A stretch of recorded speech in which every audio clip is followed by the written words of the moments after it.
Buhay ni Toto. Isang araw, nag-isip si Toto tungkol sa estado niya sa buhay. Ano ba naman tong buhay na to? Walang pera, walang trabaho. Saan kaya ako makakahanap ng trabaho? Wala bang dyaryo dyan? Sabi ni Toto.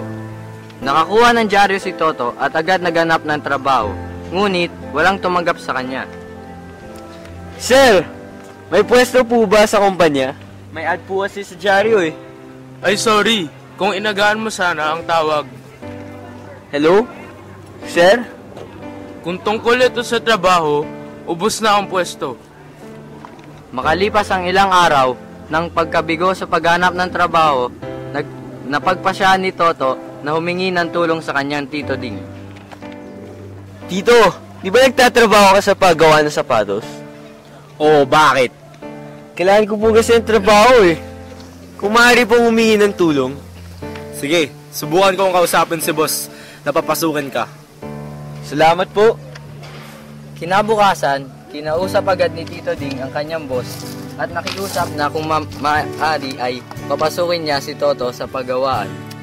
Sir, maaari po mang magtrabaho dito ang pamangkin kong si Toto.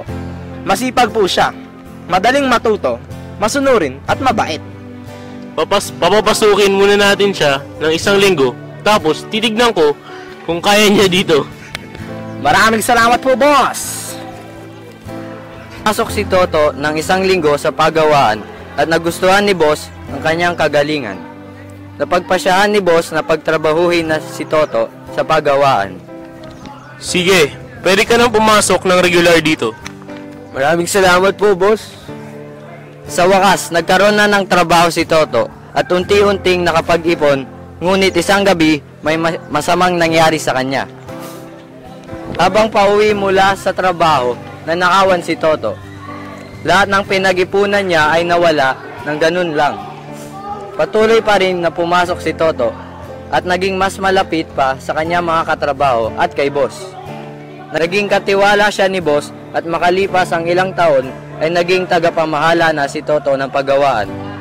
Umahon na si Toto sa kahirapan at naging maayos na ang kanyang pamumuhay.